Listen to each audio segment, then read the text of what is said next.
So please meet Denis Bulatov, GosNIAS, the Research Institute of Aviation Systems, and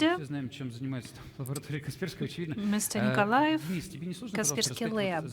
So please share what you do. So what do you do as the member of State Research Institute of Aviation Systems? So it's the first time when we are here, but we have this vendor interview, so we can be quite flexible. We watched two presentations, and maritime operations were very vivid, and we actually have pretty much the same in our presentation, and we started thinking we should be more creative. So what do we do as the State Research Institute of Aviation Systems? So we equip our planes, and we come up with the technologies. First of all, we do. And we, the first in the world, landed the plane via TV. So the concept is called closed cabin, and the pilot is watching the TV screen, and with assistance of different services, the captain lands the plane. So this is the latest piece of news. So please tell about your view on these problems. It's not a secret. We do industrial security systems, automotive, and so on. But what about the Kaspersky Lab view? It's similar to automobile and maritime sphere understanding, and the next slide has this link to our report on mistakes in digital avionics systems that put a threat on the safety of flights. And it had a good, let's say, signal sending to the community. But it's not about the malware actors' attacks. It's about the mistakes in hardware. And this is what we study, we assess, we analyze, and how they influence the system. So I would like to say one more time, airplanes, they are flying computers, but within all the statistics, airplanes are the safest mean of transportation, despite of the fact that will bring some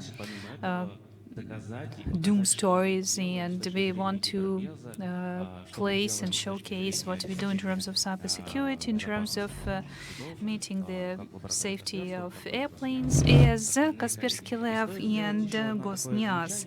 I would like to also bring another remark. There is a limitation. We speak about aviation, but it's a very wide environment. There's airports and so on. So on. We only speak about the digital vessels, helicopters, airplanes, where they are equipped with the computers.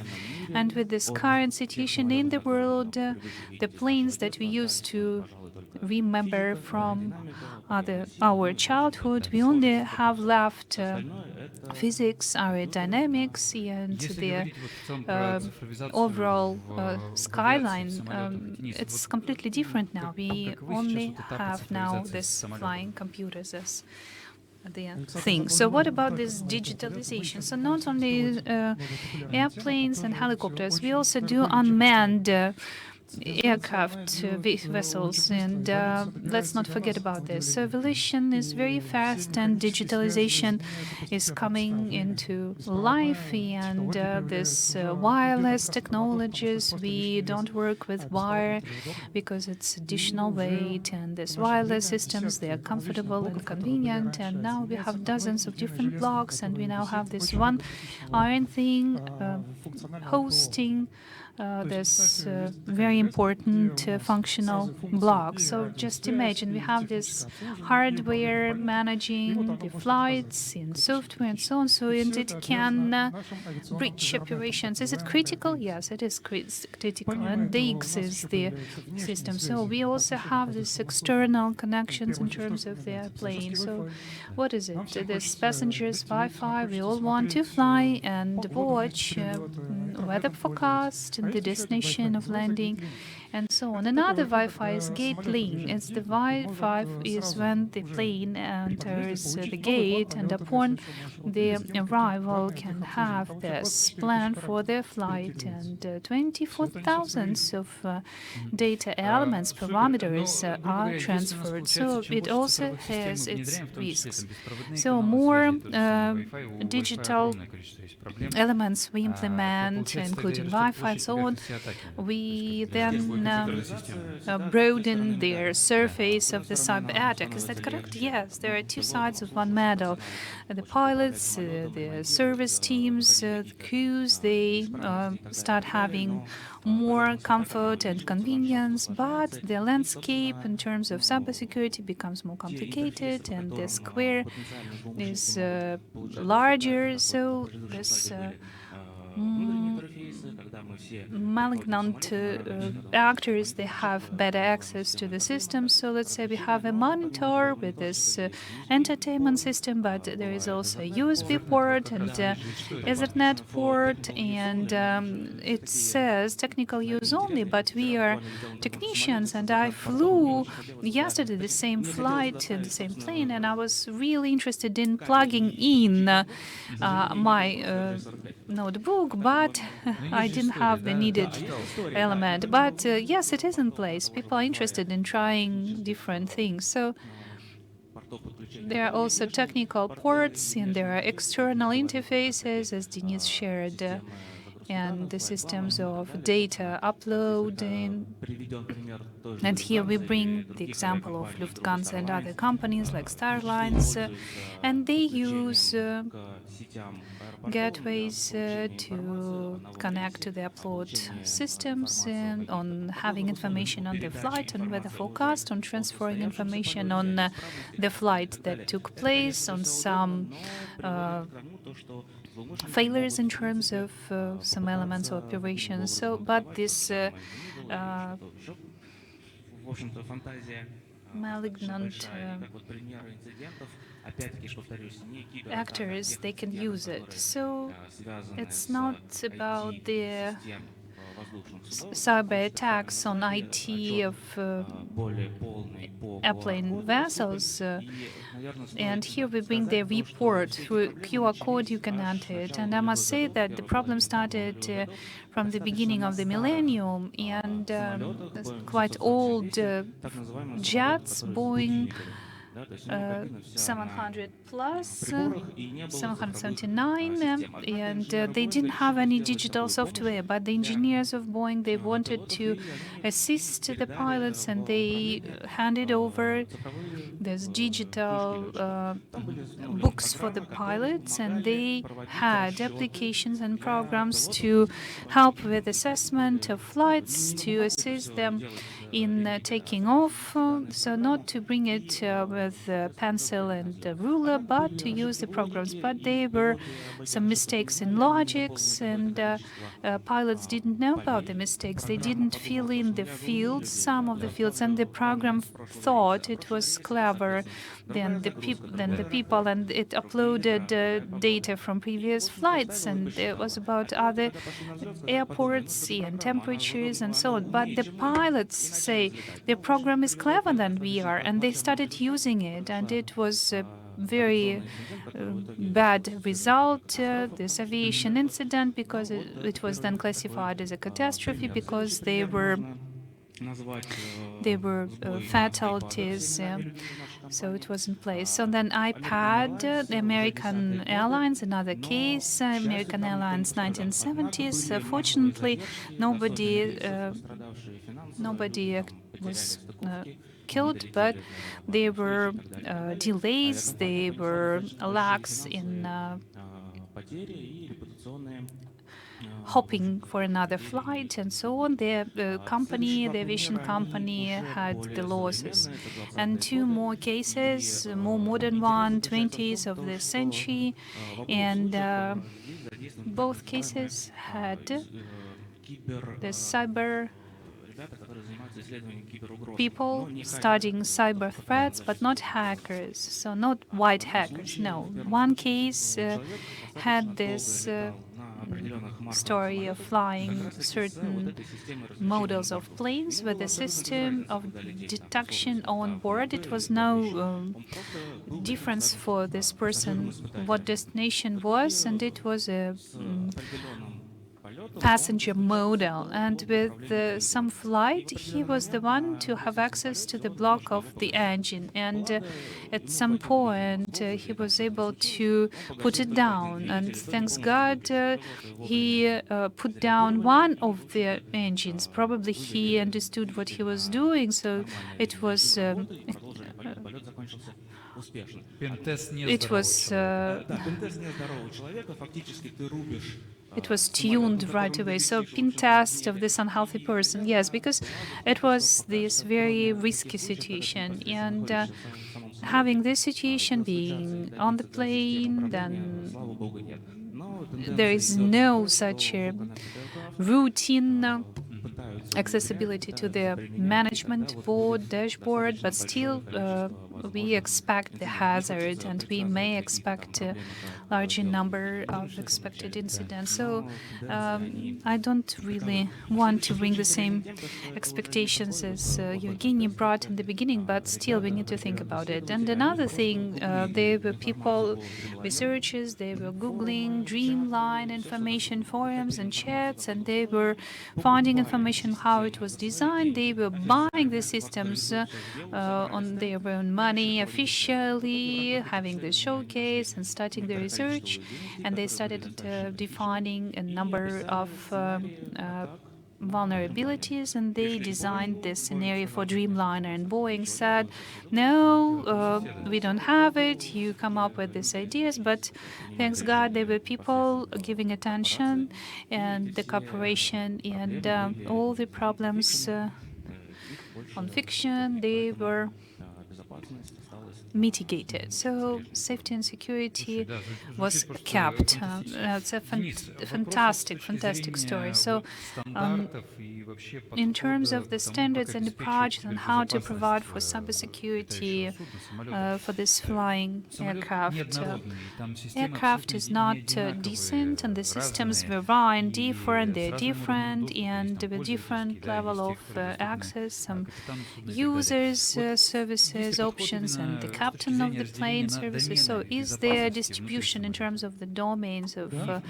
cybersecurity? And the second question is the next one. What about the standards? Is it standardized, this approach? Thank you for such a multifaceted question. And short answer is yes.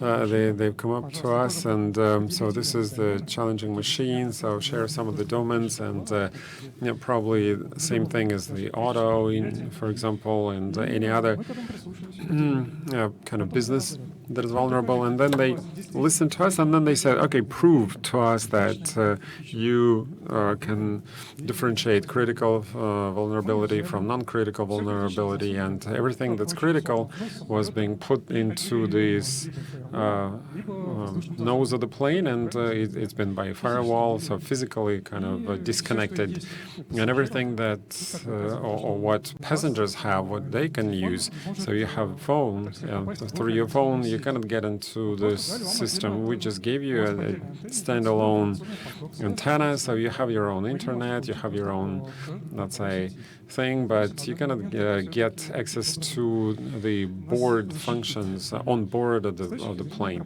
And from the standpoint of the regulations, yes, and as if we have your own model, and some say that this is just the wrong model, and but we have our own aviation opinion. So this is okay. I'm an aviator, and this is the way I view it. But we do think that our normative base, from the standpoint of functionality, from the standpoint of let's say safety of traveling from point A to point B, was probably you'll get there. But again, certain things that are new, and we need to react to that new, because in terms of aviation, only 5 years ago, can you imagine, it became like a mandatory on the aviation space internationally, because China, Europe, USA, they have laws that they need to protect that the plane is cyber secure. So we've listened to that, and a couple of years ago we started a group working with some of the authorities, a lot of businesses, 18 I think businesses were invited, and Kaspersky lab was present there, and okay, let's get together of the international standards so that we are in line with them, so harmonized with their norms, bases, recommendations, and so we do have some aircraft being built in Russia. So what is it going to have to be? So at the end of the day, we're going to have two books, how to protect the airline or actually the airplane itself, and you have to install some of these equipment and pieces of equipment, and so of course you have different levels of measures of protection, assessment, and everything is going to be adopted on the top level. And I think that next year, because for 3 years we have been working on this normative base, and I think that 1 year from now there will be another task force assembled or collected, and we're going to work on the documents how to use those planes, because Aeroflot and S7 Airlines, so they approached us, and so still everybody's invited to Kaspersky lab. The doors are open, please welcome. So what's being done as of now? So because in certain ways all these international standards that were adopted in the West and some other countries, so we're using their experience, and from the standpoint of certification processes, yes, we have our own kind of say together with the government of the Russian Federation. So we're using similar standards, and of course we decided to have our own onboard environment, and in somewhat similar to what Lufthansa is using, and maybe we're going to have the system at an even better level. And so Kaspersky Lab is assisting and helping us in that. Thank you. So as this slide says, we participate in these projects from the standpoint of the technical implementation, and yes, we assessed the security kind of thresholds, and aviation is different. We're not getting in there, but we're working hard on the planes that are being built in the Russian Federation, and especially the new planes that are being developed. And we're going to continue working, okay, on any project if we're invited. Yes, of course. Okay, let's guys to kind of draw a line, and let's recap where we're heading to, and cybersecurity in aviation, and where are we? So the trend of the day is the threats. A number of threats are going to grow, and so of course we hope to amend it, to nip it in the bud, and from the standpoint of the design of the systems of the plane, and also in terms of the threats. Yes, there are threats out there, and when we have digitalization, there will be more and more of such threats, and the main problem is going to be that full connected aircraft, as mentioned, because there will be a huge pool of all sorts of problems, so submission of wrong data, and some other things. And to end on a good note, currently, in terms of the cyber threat, there hasn't been a single cyber incident on any of the planes in the world. Okay, some questions, because if just one question could be. So we do hope, to fly safe, and so we are going to gain more experience, and Kaspersky Lab is helping us along to feel safe and take flights, no problems. Everything is going to be protected and cyber secure. Thank you very much.